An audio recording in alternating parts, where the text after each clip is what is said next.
Hey, this is Johnny Mac with Max Travels doing another Move Me Motivation series, and today I have my first guest. Alright, so we got Drew Williams here. He kind of runs this entire huge T-Mobile call center here in Springfield, Missouri, and I've asked him to be my first guest because there's 700 employees? 800 some. 800 some employees. He's 36 years old, and he's responsible for all of them, essentially. So I'm going to kind of pick his brain, how he got here, what his dreams are in the future moving forward, and kind of everything in between. So I guess real quick, just for everyone else, like, when did you start at T-Mobile? How did you get to this place, even get this opportunity at such, what some people would think is an early age having a job like this? So. Yeah. I think a couple things. So I started when I was 20 here at T-Mobile. So I was 20 years old and just got a job at a call center. So I've been here for the company for 16 years. Yeah. But at the time, I was just I didn't really know what I was signing up for. I was just it was a job that paid more money than the job I was in, and figured give it a shot. Right. Typical 20-year-old mindset. Yeah. So I came in and I think of my 16 years.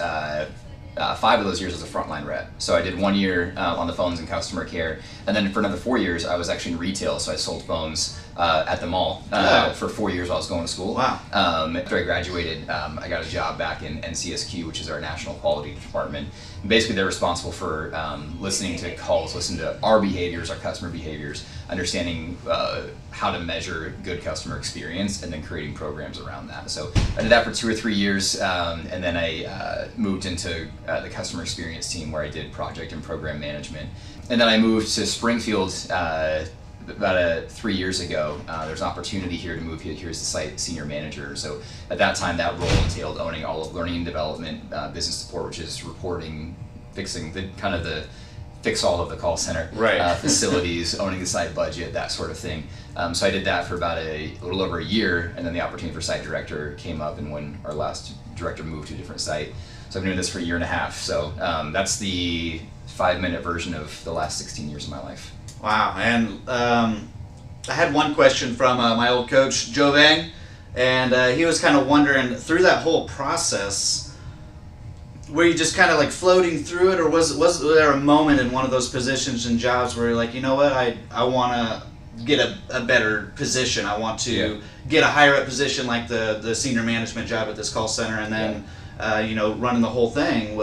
It was more of a, honestly, I think this answer might disappoint people, but I didn't have a vision. I didn't have a job for a goal, right? I was never like, hey, that's the job that I want to get to. Mm-hmm. To me, my goals have always been, I always tell people, be who you're supposed to be, and you'll end up doing what you're supposed to do. So a lot of people figure, they just say, hey, I want to do this, I want to do that, I want to do this, and I do that, and they live in a space of frustration because they're defining their goals by a job or a position or a title. And so for me, and being on the other side of it now, like, I'm normally the guy doing the interviewing, selecting the guy for the job, the position, the title, right? And so it's a weird space that I've had to adjust and learn to be in. But what you're looking for when you're on the other side of that interview table is you're looking for character, you're looking for track record. I always go to their current supervisor and say, tell me about this person. Are they showing up on time? Are they giving 100%? Are they coachable? Are they teachable, right? Because I don't care necessarily what you want to do or what job you want, because this company changes fast. I want to know who you are as a person. What is your character? What can I depend on, right? Do you have the intangible things that you can't teach, right? And because those are things that are self-discovered. So I think, a good example, like, a lot of times people hire for, can they do certain tasks? And then you build your career based on, can I do certain tasks? And it's like, well, I can teach a lot of people to do a lot of things. You really can. But you can't teach certain things. Like, I can't teach you work ethic. No. I can't teach you self-starter. I can't teach you takes feedback. I can't teach you humility. I can, but that's a rough journey you don't want to go down, right? No, you know what I'm saying? Nobody. But if you have someone who has those things already, so I always tell, when my managers are hiring, I say, hire for the things that you can't teach. Because 50% of the job, you can teach anybody, because if you're motivated, self-starter, coachable, humble, smart, good communicator, those things, I can hand you really any job, and you're gonna figure it out, and you're not gonna, I can't, like the person who won't sleep until they get it right. The person who takes pride in what they do, they say, hey, my name's on it, it's gonna be done right. Because if you have that, I know that you will work and you will grind and you will hustle until you get it right. and I can teach you the how to and the what to do, but I can't teach you who to be. The who to be is an intrinsic thing. So for me, when you ask what point was it, my goals were always been about being. And so some of my B's, I want to impact a lot of people. I've always felt an intrinsic thing that even at a young age, I felt like I was, part of my DNA was I felt like I could influence a lot of people. And so to me, every job was not, hey, should I take this job? It's, hey, how does this help me be more true to who I think that I am, which is an influencer of people. I'm a big idea guy. I talk a lot. I communicate. Communication comes easier to me than a lot of things, but I'm not good at a lot of things. I'm not very organized. I'm not super detailed. I'm not very structured. Those are things that I'm not naturally very good at. And so a lot of motivational speeches like Gary Vee or like some of these guys will always talk about, he says like double down on your strengths, like all in on your strengths. And so I believe in that. I think for me, I think that on those things I said I'm good at, I can be the best in the world if I double down and go for that stuff, and I can be an influencer a lot of people. And so for me, all of those job changes were about opportunity. But I'll tell you, every one of those jobs, this might sound, I don't know how this sounds, but almost every job I've had, somebody called me. I wasn't hunting the job site saying, I want to go do this, maybe I could go do that, right? I had someone tap me on the shoulders, hey, like, would you be interested in doing this, And to me, that that's not a brag. That's saying, hey, look, like, because when you build your personal brand and you build value wherever you go, you'll have people that notice. And that person on the other side of the desk that's hiring, that's looking for those things I said, they're watching that from a distance, and they're saying, this person is doing those things when they're not applying for a job, when they're not trying to career path. That's just who they are as a person, right? And every day is a job interview. So someone's always watching your behavior. And if you can be that person consistently, you'll be surprised what doors open up for you. When you just see, hey, this is the job I want, you lock yourself into only doing jobs in that stream. Whereas I never wanted to be a retail rep. I never wanted to be a quality analyst. I never wanted to be a customer experience manager. I never wanted to be a site senior manager. And believe it or not, I never wanted to be a site director, right? Those were opportunities that came that I was willing to do because I thought I could live in that space and do well with it. But your career is not a ladder, it's a jungle gym. A lot of people say that, but it's very true. The old school mentality is, I'm just going to climb this ladder, right? And I think at the early stages in a lot of companies, most like T-Mobile, you start at the bottom rung. We have 90+% internal promotion rate. We don't hire a lot of leaders in from the outside because mostly we want people to do the frontline job. So, while there is some element of you got to climb the ladder that's in front of you, you get to a point where I always encourage people, go do something you don't necessarily want to do for a year or two. No job is permanent, right? So you're not signing a lifetime commitment when you sign an offer letter. So go do something that maybe you didn't plan on doing for a year or two, and all it's going to do is give you more experience, more tools, it just broadens your perspective. For me, those 4 years in retail, I was a little burnt out towards the end, but I can tell you, I still use that today. It helps me connect with the whole half of our business, right? And say, yeah, no, I've done that too. I know what it's like, and I do. And so, while I don't want to go be a retail sales rep again, I'm thankful that I did it. I don't want to, I always tell people, being on the front line of the phones in our building is the hardest job in the building. Like, your job, I believe, is harder than mine. It is. It's tough. And so I think, but I'm thankful I did it. Because my job now is to serve you, and I can look in the eyeball and say, I know what it's like to be you. And it's true. So anyway, long answer, but that's I think that's always been my mentality. Don't just be who you're supposed to be, and go double down on sharpening your tools, sharpening your skill set, understand your strengths, understand what you're good at, have some core convictions and values that you're not going to waver from, and then take opportunities as they come up, and you'll be surprised what doors open up. But you'll build a brand over time that will open up doors for you that maybe you never planned on doing, but you're comfortable in your being. And I think if you're being who you're supposed to be, you'll sleep better at night, and you'll have less stress and anxiety because you're not worried about, am I doing what I'm supposed to be doing, right? It's good. Be who you're supposed to be, chill out, right? Double down on that, and then watch the magic happen. And kind of leading into a lot of that, just all the things that you said, there's a lot of people that right now, that they may be, whether they work for you in this call center, or they're just watching, they got just the job right now, and they're just kind of just trying to get through it. What would you say to those people that haven't really started on, like, I guess any sort of really success journey? They're just kind of sitting, just kind of hoping life happens to them instead of just taking it by the hands and doing it. What would you say to them to either motivate them to get them to start, and what does that starting process look like? I I think a couple things. So I know you're a reader, so like Franklin Covey's 7 Habits of Highly Successful People, right? Reading it right now. Yeah. So one of them is begin with the end in mind, right? And that one speaks to me. And he has this kind of, it's somewhat morbid. He has this like thing he talks through. Hey, you're at this funeral and you walk up and you don't know whose funeral you're at. Like it's kind of like a dream scenario. And you walk up and then you realize you're at your own funeral, right? And it's like, who's there? What do they say? What impact did they have? And I think and his whole thing is like all of us are born with an expiration date. Yeah. Like you're gonna die, and like that's morbid, and that's, but it's real. Like it's gonna happen. Yeah, like you're not guaranteed tomorrow. You're really not. We hear stories of tragedy all the time, right? And so to me, his whole thing is a lot of times you do what you just said. It's like I just take one day at a time. We'll kind of see what happens, right? And so you get in the back seat of the car of your own life, and you're letting someone else drive it. Yeah. Or something else drive it. But either way, you're sitting in the back seat, like, of your own car, wondering, like, where's this thing going? And I think Covey's whole thing is, like, you got to understand where do you want to end up in life? And not necessarily what job, but what impact. Like, truest sense, and the funeral thing helps you realize, because no one on their deathbed says, I wish I would have worked more hours, or I wish I would have finished that, and so you got to think, and so his whole point is, what are your values, right? Because what you want to happen at your own funeral is you want your family there, you want to have run a good race, right?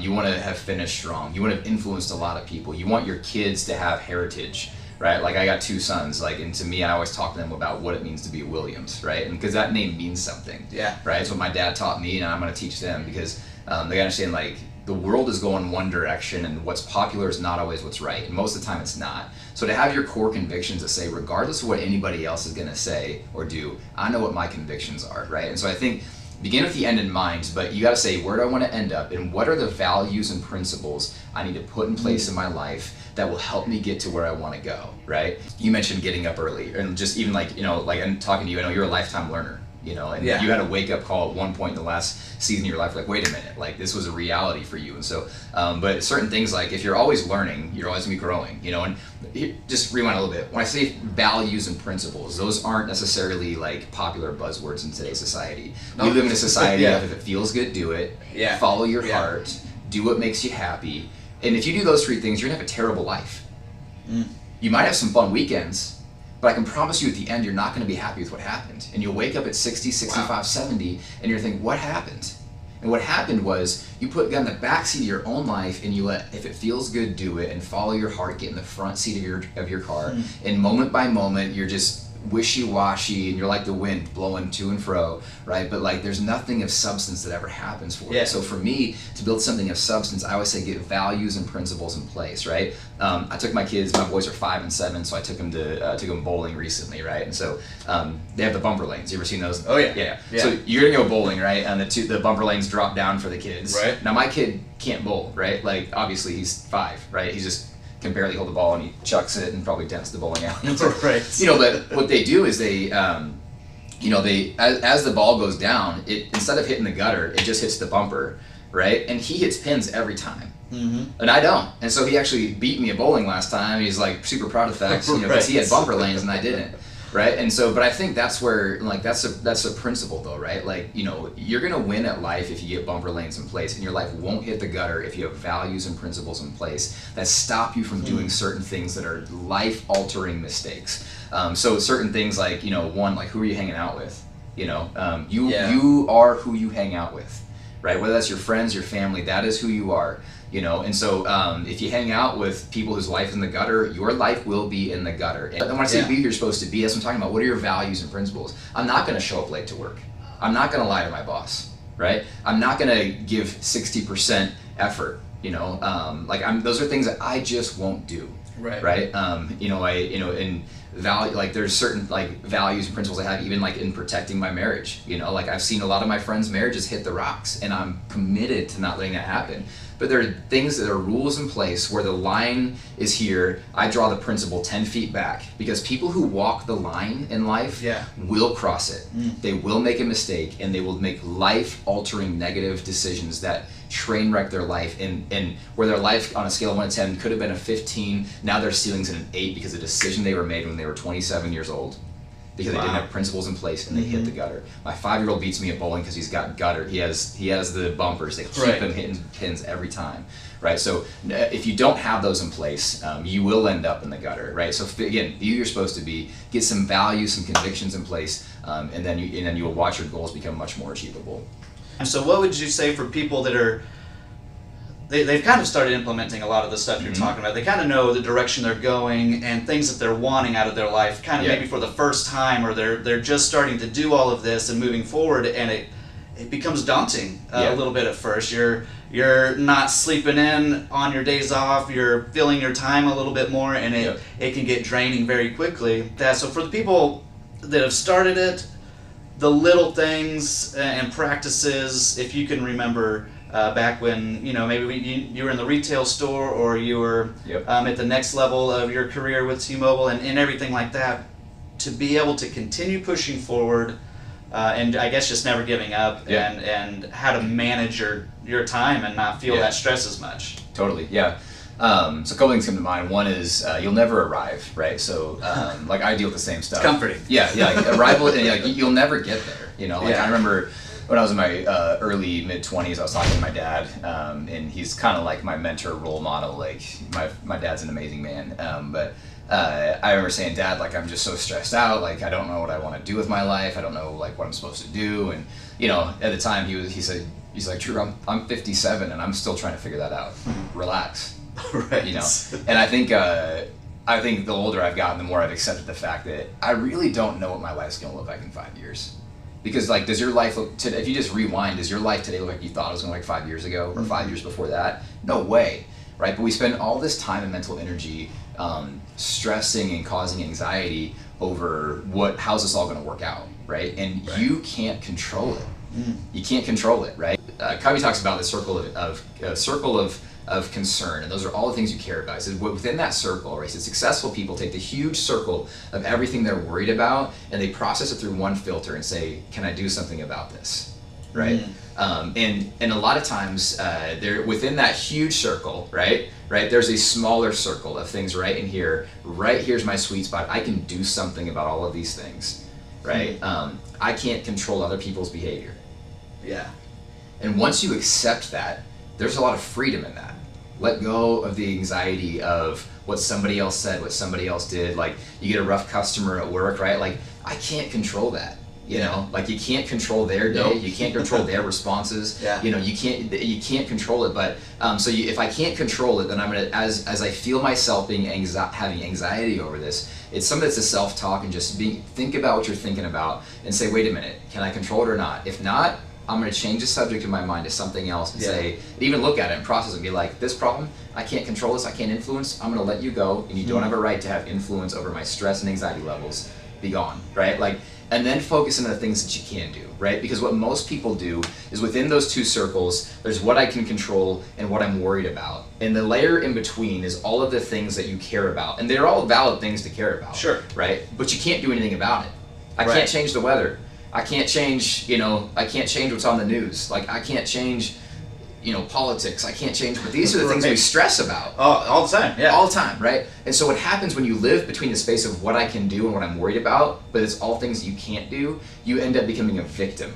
And the victim mentality sets in, and it's poor me, and my life's difficult, and everyone's out to get me, and I got screwed, and I can't change this, and that cynicism and negativity sets in and takes root in your inner life, right? And all of a sudden, you just feel like life sucks and there's nothing I can do, right? But all the while you're letting those things stress you out, there's always a subset of things you could be doing that you're not. Like setting your alarm clock, like texting your wife, I love you, right? Just little things you can do throughout your day. I'll get on that. That can relieve stress, you know what I'm saying? Or that I can do. So if you're stressed about your marriage, right? What can you do? There's always something you can do, right? What about your work performance, right? I can't control that last customer that was super rough, but what I can control is let that thing go and I can crush it on this next one. And I think as you own your circle of control, the principle is that your circle of control begins to grow, because the more you handle the things you could do something about, the more life kind of sets you up to have more things you can do things about. But I would just say, in that middle space, don't stress out because no one's got it figured out. I don't have it figured out. I don't know what I want to do next. Like, I don't know what my life's going to look like in 5 years. Right. So don't stress out. Like, you know, be okay not having all the answers. 2, guard your mental and emotional energy and process it through that filter, right? Can I do something about this or not? And if you can't, don't allow it to take energy out of your tank. And then the stuff that you are stressed about, just write it all down, right? What I do is I take, on the left, I say all the things, and I just get it on paper. Everything, and it feels good to be like, to actually look at it and be like, okay, this is why I'm not sleeping at night.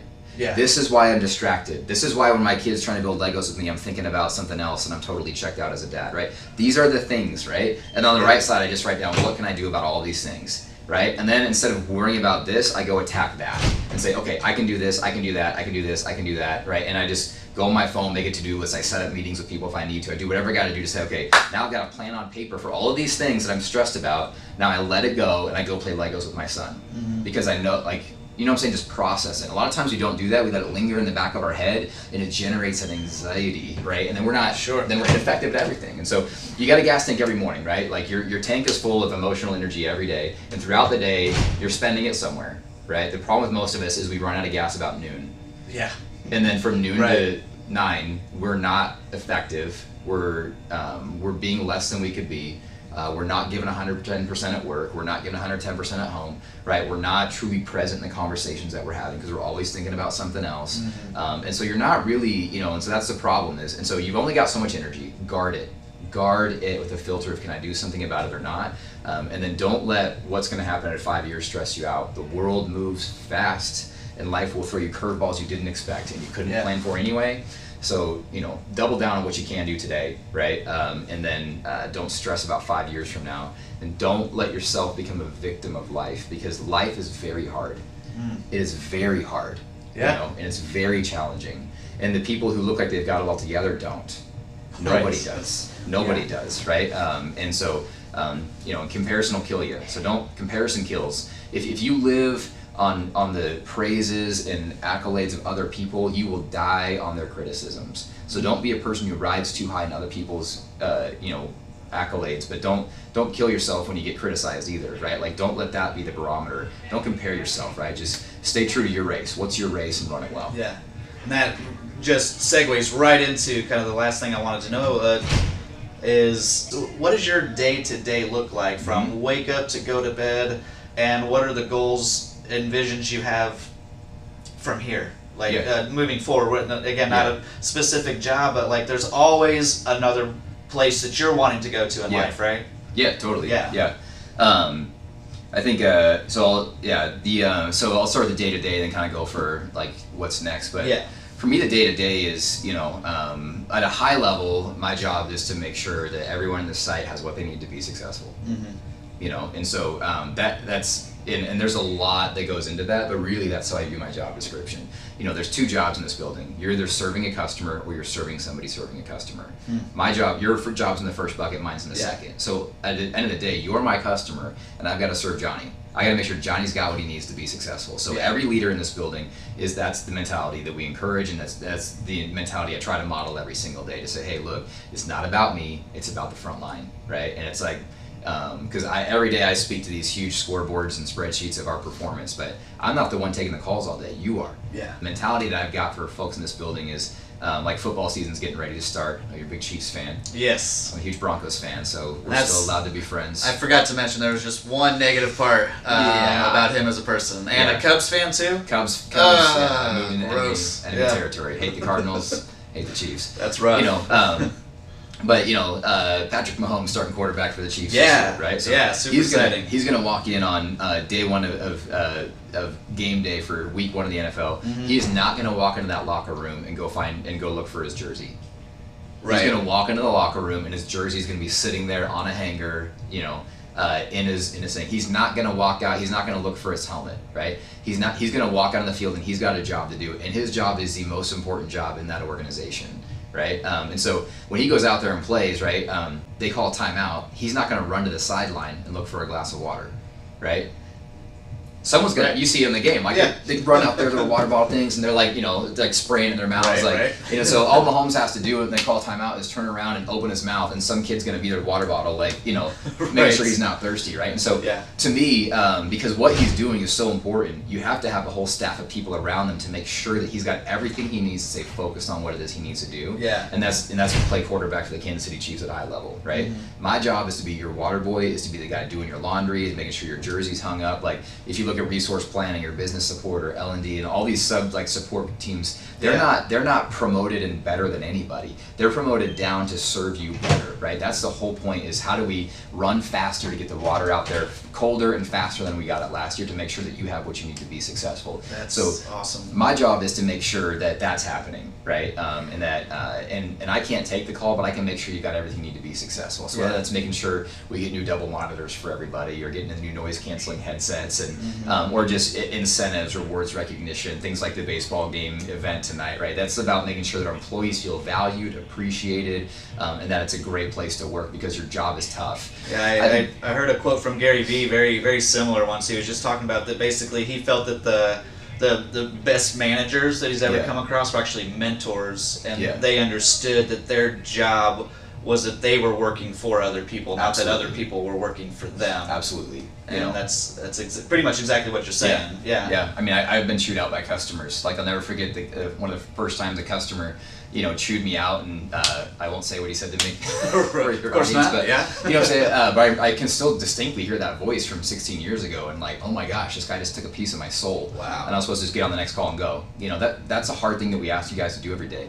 And so I feel like that's a highlight of my job. Now, I'm a big believer. A huge advantage I have some of my peers don't is I got to hire my own team, right? And so for the Dreamfield crew, like Derek, Michelle, Chelsea, Tabby, these are people that I was able to hire, and they're all very good at what I'm not good at, and they're all very well experienced. One thing you didn't notice in my career path, I was never a coach, I was never a team manager.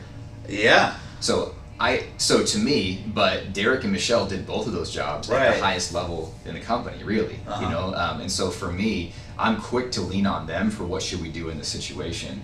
And it's not that I can't make that decision, but I think it's Steve Jobs says you don't hire smart people to tell them what to do. Hire smart people so they can tell you what to do. And I bank on that. Like I'll go to bat. I have the best team in care for sure. We have a very good team here, and I'm fortunate, blessed, thankful to have them. But I also rely on them to make a lot of decisions. So anyway, that's my core direct report team. So weekly one-on-ones, all those things that are happening. But just decision making. You got to make a lot of decisions that impact a lot of people every day. So that's kind of core at the high level. So if you ever want to come see my schedule, I'll show you what it looks like. I'm sure it's pretty full. Yeah, but now what you asked me what's next too. For me, I can't answer that question. I don't know. I can tell you if I go back to the values, beliefs, convictions, gifting thing the metrics I kind of make decisions through. I want to influence a lot of people. I want to make a difference in the world. And so to me, I would hope that folks who've worked at Dreamfield would say that this place has impacted my life, right? And so to me, if we've impacted the lives of people in this building, then I think I've done a good job, right? And it's a workplace, so you have all the normal problems and issues and things that come up, and not everyone's always happy all the time. And but for me, if we can, for me, what I take intrinsically that matters to me about this job is I can influence 800 some people every single day, right? And so if I can influence more people, if I can make a difference in more people's lives, if I can become a better communicator, those are all things that would lead me to move into next steps or what else I would do. But a couple things aren't on that list. One of them's money. That's not. I think you need money's like air. You need it to live, but there at a certain point that can't be your main motivator. It's not enough. Right. Right. Like not enough of a goal to get you out of bed in the morning. No. Yeah. No, and I think that's the thing too is because I know a lot of people who have a lot of money, but their marriages are a wreck. Right. Their kids are haywire. And those people will give all the money back in the world to have their kid back, to have their marriage back. So to me, that sounds corny, but to me, like that'll never be a main motivator for me. I'll always want it. Always, it'll always be a good thing. I think I heard a comedian say they say money can't buy happiness, but it can buy a jet ski, and it's hard not to smile on a jet ski. So money's good, right? Like we all want it. It's a huge motivator. We got to have it. but that can't be the one thing that you're chasing, because you'll end up empty in the end, because it won't actually satisfy the deepest needs of who you are as a person. It'll never do it, right? Yeah. If you ever bought a new car, right, like you buy a brand new car, it has a new car smell, like by the end of year one, that payment is a burden on you.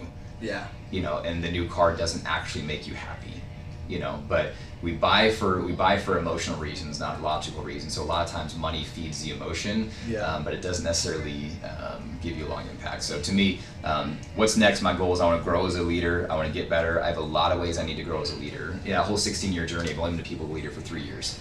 So I'm relatively new in that. And so I have a lot of weak spots there, a lot of blind spots, and I feel like I need to get better in that space as far as not necessarily the leadership or inspiration part, but just the management, the day-to-day, having structure, having organization, staying detailed, holding people accountable to plans. Those are all things that I'm still developing greatly as a leader that are still a relative weak spot. So that's my area of focus right now is, there's leadership and management. People, we gotta be a leader, not a manager. Like, you need to be both. Right. I'm a good leader, I'm not a good manager. And so I need to get better as a manager. That's my core developmental focus right now. And then what's next, we'll see what shakes out. But I'm happy here. Nowhere else awesome. I want to be. Yeah. This place fits me like a glove, and so I'm happy to be here. But that's where I'm at. Any last minute words, tips, advice, just to kind of leave everyone with, of just to shake them, wake them, motivate them? Yeah. I would just say, don't follow your feelings. If you don't feel like doing the right thing, do it anyway. Successful people are really good at doing things they don't feel like doing. And that is one of the core things that successful people do, is they get really good at saying no to their want to and feel like. That's why I don't want to do it. I don't feel like it. Yeah. Sure, you can follow your want to and feel like all day long, right? But successful people process their want to and feel like and say, want to, you're not going to get what you want today. Feel like you're not going to get what you want today, because I've got a goal, I've got a plan, I've got convictions, I've got places I want to be, things I want to do. And the more you override those things, the quieter those voices get in your head, and the easier it is. You know what I'm saying, right? Yeah. Like, there's certain people like in our building that are like physical fitness like gurus, and so right. they walk around with these huge muscles, and I just look at them and think, man, the discipline it must take. Oh man, yeah. To do that, but they've overridden, like I struggle with I don't feel like going to the gym, right? Right. They've clearly overridden that. And now that voice of I don't feel like it is probably a whisper where it used to be a shout. So the more you shut that thing out, the quieter it gets. And do what you need to do, right? Yeah. Do what you're convicted about doing. Do the right thing. Over time, consistently, that will open up doors for you in your career and your personal growth. That will take you places you never planned on going. It's awesome.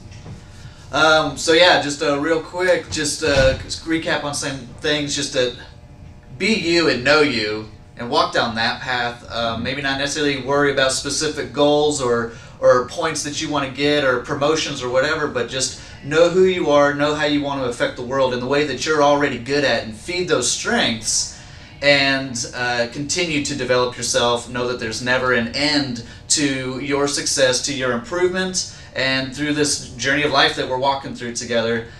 Drew, thank you so much for giving me the time and putting me in your very busy schedule to do this. I know a lot of people are going to get a lot out of it, and I know I have. Again, if you got something out of this, I would really appreciate if you could just leave a comment of maybe what the biggest point that hits you the most and how you're going to improve from there. Like and subscribe, of course, and you guys have an awesome rest of the week, and know that you have what it takes to accomplish everything that you want to, and we're here for you, and we'll see you next time.